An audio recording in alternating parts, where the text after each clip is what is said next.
माझ्याकडे व्हायरोलॉजीचा जो पेपर मधलं एक युनिट होतं ते माझं सगळं शिकवून झालेलं आहे. आता मी इंडस्ट्रियल मायक्रोबायोलॉजी मधला पॉइंट चालू करणार आहे. त्यातलं उत्तेकर मॅडमनी तुम्हाला एक युनिट शिकवून झालेलं आहे बऱ्यापैकी. तर मी आता जे तुम्हाला शिकवणार आहे ते अल्कोहोल फर्मेंटेशन हा पॉइंट चालू करते. आपण बघूया याच्याबद्दल. इंडस्ट्रियल मायक्रोबायोलॉजी मध्ये तुम्हाला स्क्रीनिंग दोन स्ट्रेन इम्प्रूव्हमेंट असे मॅडमने बऱ्यापैकी शिकवून झालेला आहे पॉइंट. यादव सर तुम्हाला मीडियम बद्दल वगैरे शिकवणार आहेत किंवा तुम्हाला त्या प्रॉडक्टची रिकव्हरी कशी करतात हा शेवटचा एक युनिट आहे. तर मी आज तुम्हाला त्यातलं युनिट मधलं इथिल अल्कोहोल फर्मेंटेशन हा पॉइंट चालू. यूज फॉर डिफरंट पर्पजेस, वेगवेगळ्या कामासाठी वापरली जातात.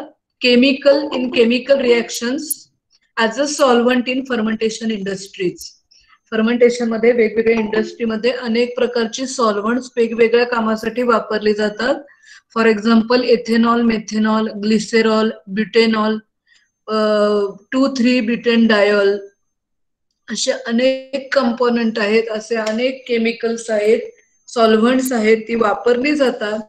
आणि ती तयार कशी करायची आता आपल्याला गोष्ट शिकायची आहे. Most of them they are produce by fermentation process. बरेचसे जे आहेत त्याचं प्रोडक्शन हे फर्मेंटेशननी केलं जातं. The microorganism, the bacteria, actinomycetes, they are our friends, and yeast, we are using these organisms for the production of that fermentative product. But previously the main target or the industry was designed to produce that fermentative product. For example, methanol, ethanol, they are produced as a fermentative product, but nowadays they are produced as a byproduct. त्यामुळे जेव्हा एखादा पदार्थ हा इंडस्ट्रीमध्ये तो main पदार्थ म्हणून तयार होतो, तो तयार केला जातो, त्यावेळेला त्या पदार्थाची किंमत अतिशय वाढते.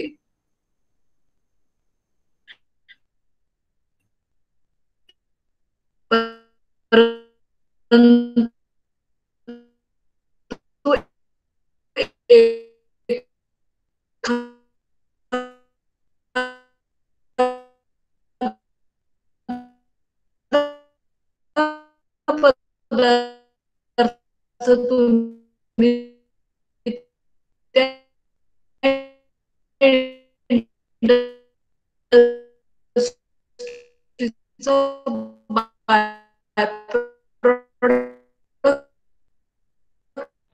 Hello ma'am. मॅम आवाज खूप ब्रेक होतोय.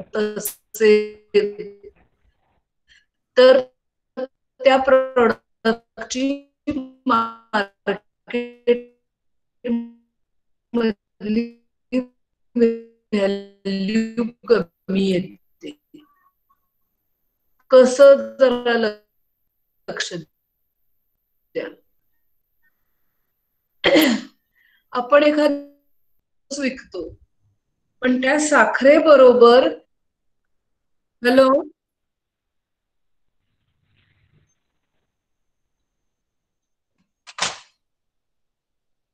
हा मॅम. हॅलो हा मॅडम.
हॅलो, आता येतंय ऐकायला? हॅलो, हा हा मॅडम मॅम येतोय येतोय आवाज. थोडं थोडं. येतंय ना? हा मॅम येतोय. हा, ओके.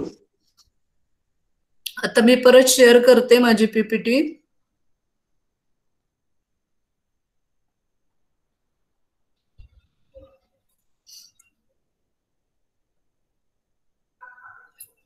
तर कुठल्याही एखादा कारखाना तुम्हाला उभा करायचा आहे, तर तो कारखाना किंवा अगदीच कारखान्याकडे आपण लांब जायला नको, घरगुती एखादं उदाहरण घेऊया. असं इमॅजिन करा की, हा बोला. स्क्रीन नाही दिसत. ओके.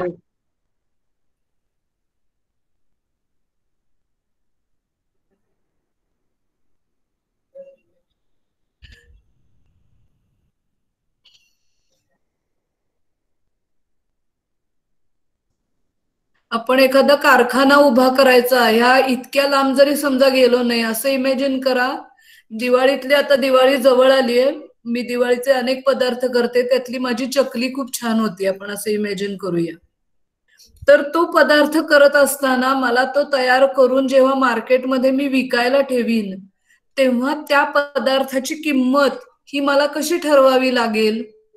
तर मला काय करावं लागेल? त्या पदार्थ तयार करत असताना मी कुठल्या कुठल्या गोष्टी वापरल्या, त्या केवढ्याला मला मिळाल्या, नंतर माझा गॅस किती खर्च झाला, माझी एनर्जी किती खर्च झाली, हा सगळा विचार करून ती चकली मला मार्केटमध्ये विकावी लागेल, जेणेकरून मला प्रॉफिट मिळेल. नाहीतर मी घातलेलं जर त्याच्यामधलं असलेली रॉ मटेरियलची कॉस्ट जी आहे ती जर मला मिळाली नाही, तर माझा धंदा तोट्यात जाईल. आणि त्यामुळे एखादी इंडस्ट्री जेव्हा उभी राहते, तेव्हा त्या इंडस्ट्री मधला तो प्रॉडक्ट जेव्हा विकला जाईल, तेव्हा इंडस्ट्री डोळ्यासमोर मोठीच्या मोठी आणा. ती जमीन आहे, त्याला केलेला खर्च, ती इंडस्ट्री उभी करायला केलेला खर्च, तिथं कामगार काम करतायत, इलेक्ट्रिसिटीचं बिल येणार आहे, पाण्याचं बिल येणार आहे, वॉचमनचा पगार द्यायचा आहे, हा सगळा खर्च वजा जाऊन ती बाटलीतलं अल्कोहोल असेल किंवा औषध असेल ते विकलं गेलं पाहिजे. त्यामुळे त्याची व्हॅल्यू जास्त येईल. पण त्या कंपॅरिझन मध्ये जेव्हा आपण मळीपासून अल्कोहोल बनवू, तेव्हा त्याची किंमत थोडी कमी येईल ऍज कम्पेअर टू द्राक्षापासून तुम्ही दारू बनवाल. कळतंय का बघा? नीट लक्ष द्या मी काय सांगतेय. For most of the products they are produced by the fermentation process. म्हणजे ते वापरून, तुम्हाला द्राक्ष वापरून ती अल्कोहोल करा किंवा बियर तयार करा, तर त्याची व्हॅल्यू जास्त येणार, कारण आपण मटेरियल कुठलं वापरणार आहोत ते कॉस्टली वापरणार आहोत. परंतु जेव्हा तुम्ही एखाद्या इंडस्ट्रीमध्ये तो बाय प्रॉडक्ट म्हणून तयार करता, त्यावेळेला त्याची व्हॅल्यू ही कमी येते, ती इकॉनॉमिकली फिजिबल होते. आणि त्यामुळे अल्कोहोल हा पूर्वी मेन प्रॉडक्ट हा वापरला, तयार केला जायचा bye fermentation, but now it is produced as a bye product. Now will see. Alcohol is the first fermentation known to mankind. And when the distilleries began to appear in Europe countries in middle of 17th century. 17व्या शतकामध्ये Europe कंट्रीमध्ये पहिल्या सुरुवातीला distilleries तयार केल्या गेल्या. Alcohol म्हणजे तुम्ही जर जुने कथा पुराण वगैरे जरी वाचली, म्हणजे आपण असं म्हणतोय की देव खरोखरी होता, राम लक्ष्मण असेल किंवा हे सगळे पृथ्वी तलावर होते असं आपण इमॅजिन जर केलं, तर ते सगळे सोमरस नावाचा रस प्यायचे. म्हणजे ते एक प्रकारची अल्कोहोल, एक प्रकारचं बियर किंवा ड्रिंक घेत होते. मग त्या काळापासून हे तयार होते आणि त्याच्याही पुढे आता 17व्या सेंचुरीमध्ये हे तयार केलं जायचं. But that fermentation was non. म्हणजे अल्कोहोल हे सर्वात पहिल्यांदा फर्मेंटेशन म्हणून तयार केलं जायचं. पण त्यावेळेला कुठला ऑर्गॅनिझम वापरतात, त्याला कुठलं टेम्परेचर दिलं पाहिजे अशी काहीही माहिती नव्हती. परंतु अशी पिढ्यानपिढ्या करायचे ते. जमिनीमध्ये खोल खड्डा खणायचा, एक ह्याचं मडकं घ्यायचं, त्याच्यामध्ये त्या गोष्टी घालायच्या आणि दाबून ठेवून द्यायचं. आणि एक थोडे दिवसानंतर, 15 दिवसानंतर म्हणा किंवा 6 महिन्यानंतर त्याचं काढून अल्कोहोल पिऊन बघायचं. आणि जर चांगलं साठीच वापरत होते, त्याची जी काही चव आहे, आता तुम्हाला मला माहित नाही ती दारूची चव, पण मध्ये लोकांना ती चव चांगली झाली तर ते त्या दिवशीच भट्टी बरी जमली, नाहीतर काहीतरी चुकलंय. पण ते नक्की काय ऑर्गॅनिझम घालायला पाहिजे होता, हे काही माहिती नव्हतं. फक्त त्यांनी डिस्टिलरी ही पहिली इंडस्ट्री उभी राहिली इन युरोप कंट्रीज. ती नंतर हळूहळू त्याचा हे वापरत गेलं. Use for human consumption. दिवसभर खूप कष्ट केलेले माणसांनी आहेत आणि ह्या माणसाला संध्याकाळी विसावा घेण्यासाठी हे माणसं हे कन्झम्पशन करत होते. आता सुद्धा लोक तुम्ही आजूबाजूला बघितलेले असतील, अनेक जण हे अल्कोहोल वेगवेगळ्या प्रकारामध्ये वापरले जायचे, अजूनही वापरतात. परंतु जेव्हा previously it is only for the human consumption, but now it is a universal solvent. आणि त्यामुळे एक उदाहरण अगदी सोपं, तुम्ही ग्रॅम स्टेनिंग करता, त्या ग्रॅम स्टेनिंग मध्ये आपण पहिलं ग्रॅमचा आयोडीन आणि तिथलं अल्कोहोल, म्हणजे आपण तो डिकलरायझिंग एजंट म्हणून वापरतो. आता गेल्या वर्षी ज्यांचं बायोकेमिस्ट्री होतं त्यांनी ते बघितलं असेल, क्रोमॅटोग्राफी मध्ये आपण वेगवेगळी सॉल्व्हंट एकत्र करतो आणि तो सॉल्व्हंट तिथं त्या ह्याच्यामध्ये ठेवला जातो ट्यूबमध्ये, आणि मग आपण ती क्रोमॅटोग्राफीचं रन करतो. म्हणजे हे युनिव्हर्सल सॉल्व्हंट म्हणून वापरलं जातं. And therefore industries, distillery industries grow rapidly. आणि त्यामुळे आता कुठेही साखर कारखाना आला की त्याच्या शेजारी लगेच काय केला जातो, डिस्टिलरी घेतली जाते आणि त्या डिस्टिलरीमध्ये जे काही अल्कोहोल मिळेल ते विकून पण पैसा मिळतो. एक म्हण आहे, तुम्ही ऐकलीये का बघा, आम के आम गुठियों के भी दाम. म्हणजे आंबा तर विकला गेलाच पाहिजे, परंतु त्याच्यापासून जे काही बाय प्रोडक्ट्स असतील ते सुद्धा जर विकले तर फायदा होतो. आम के आम गुठियों के भी दाम. त्यामुळे साखर कारखान्यामध्ये साखर विकून त्यांना फायदा मिळतो, त्याच्या मळीपासून अल्कोहोल बनवून त्यांना फायदा मिळतो. त्यानंतर तुम्ही बघितलेलं असेल, साखर जेव्हा ऊस येतो तो असं चरख्यातनं घालून पूर्ण त्याचा रस काढून घेतला जातो आणि खाली जो राहील बगॅज त्याचं ते एनर्जी, म्हणजे तुम्ही जर इथं कधी अजिंक्यतारा साखर कारखाना गेला तर ते वीज विकतच घेत नाही, त्याच्यापासून ते विजेची निर्मिती पण करतात. आणि अल्कोहोल तयार केल्यानंतर सुद्धा मळीच्या खाली जे काही वेस्ट राहील, स्पेंट वॉश म्हणतात, ते बायो फर्टिलायझर म्हणून वापरतात. बघा किती गोष्टी एका साखर कारखान्यातनं पैसा मिळवायसाठी. पूर्वी ही मळी घ्यायची आणि नदीला सोडून द्यायचे आणि पोल्युशन व्हायचं, परंतु आता इंडस्ट्रीज उभ्या राहिल्या, अल्कोहोल त्याच्यातनं तयार व्हायला लागला, बगॅस तयार झालं, इलेक्ट्रिसिटी तयार झाली आणि फर्टिलायझर पण तयार झाले. त्यामुळे मी म्हणलं आम के आम गुठियों के भी दाम. म्हणजे साखर तर विकून पैसा मिळाला, साखर कारखानदार गब्बर झाले, परंतु त्याच्या बरोबरनी ह्या सगळे बाय प्रोडक्ट विकून पण त्यांना पैसा मिळायला लागला. And as industrial production of ethanol become commercially feasible on large scale. आणि ते आता मोठ्या प्रमाणामध्ये लोक तयार करायला लागलेले आहेत. After 1906 industrial alcohol act was passed. 1906 मध्ये इंडस्ट्रियल अल्कोहोल हा कायदा पास झाला आणि त्यानंतर ह्या अल्कोहोल विकणं जो आहे त्याचा सेल्स टॅक्स जो आहे तो एक्झम केला गेला आणि मग आता मार्केटमध्ये अल्कोहोल बऱ्यापैकी चांगल्या प्रमाणात ते मिळायला सुरुवात झालेली आहे.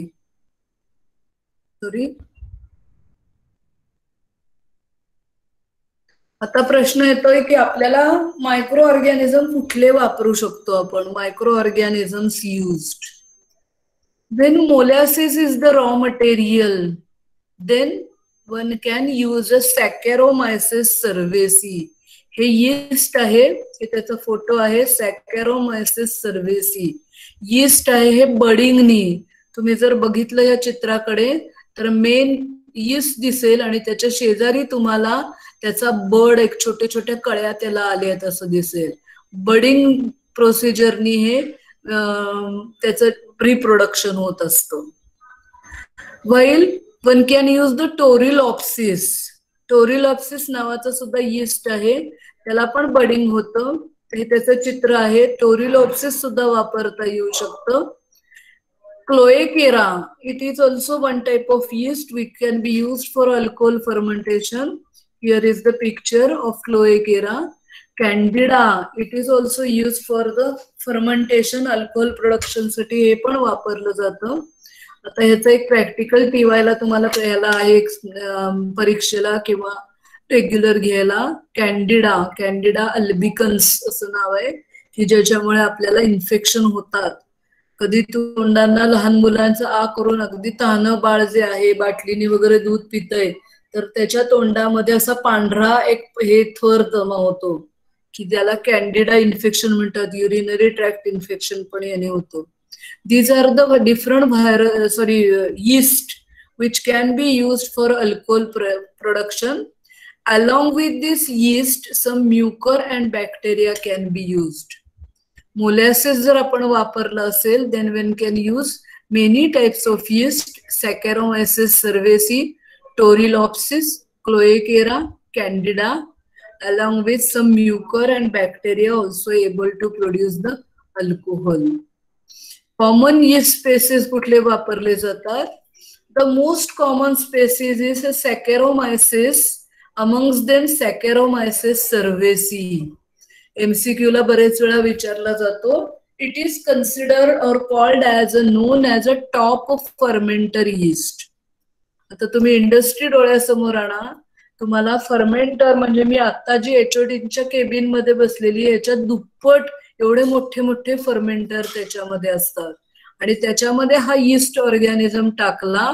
It is active at the top surface of the fermentation liquid. तो त्याच्या फक्त टॉप लेअर मध्ये तो ऍक्टिव्ह असतो. म्हणजे काय होतं, इट ग्रोज इव्हनली डिस्ट्रीब्युटेड.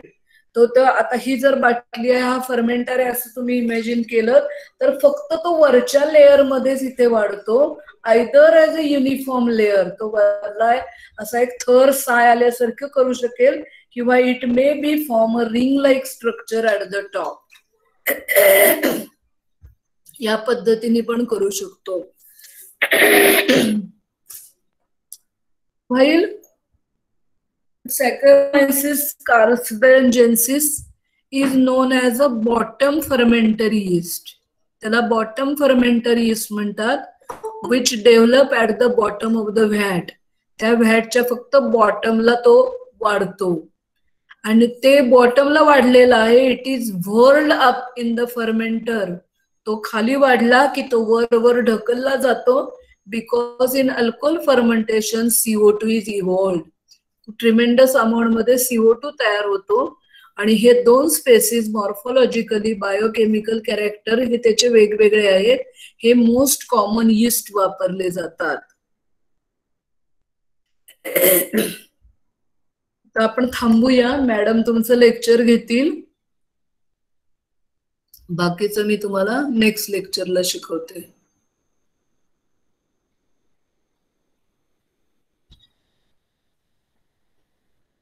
एकावन्न जण हजर झालेले आहेत. जरा लेक्चर तुमचं परीक्षा संपली की एक 5 मिनिटाचा वगैरे ब्रेक घेऊन उद्या हजर व्हा. जरा जॉईन व्हायला तुम्ही उशीर केलाय. आता मगाचा मुद्दा मी तुम्हाला परत एकदा विचारते की तुमच्या काही जणांनी पोस्टर आणि ह्याच्यामध्ये भाग घेतलेला आहे. तुम्हाला तुमचे मेंटॉर कोण आहेत, गाईड कोण आहेत ते माहितीये. एक सिनियर मॅडम आहेत आणि एक ज्युनियर मॅडम आहेत. मग तुमची त्या मॅडम बरोबर आज एक मीटिंग होईल. म्हणजे आपण व्हिडिओ कॉल करूया. जो तुमचे मेंटॉर 2 जण आहेत ते आणि तुम्ही 2 मेंबर, असा एक व्हिडिओ कॉल करू आणि तुम्ही काय काय तयारी केली आणि तुम्हाला कसं ते प्रेझेंट करायचं आहे तुम्हाला सांगितलं जाईल. समजतंय का सर्वांना?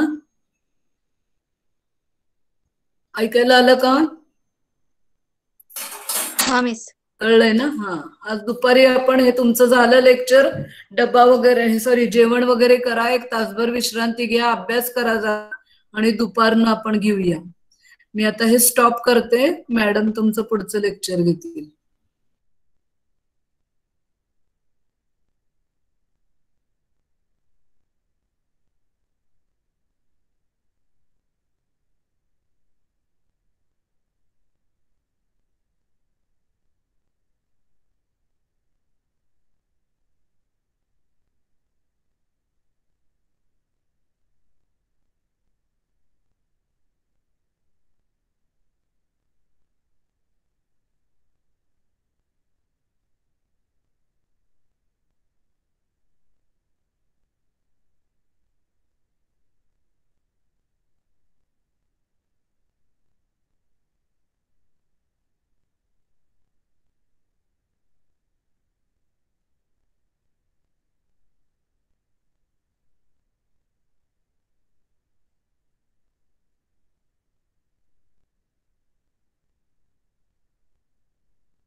सगळे जॉईन आहेत का ऑलरेडी?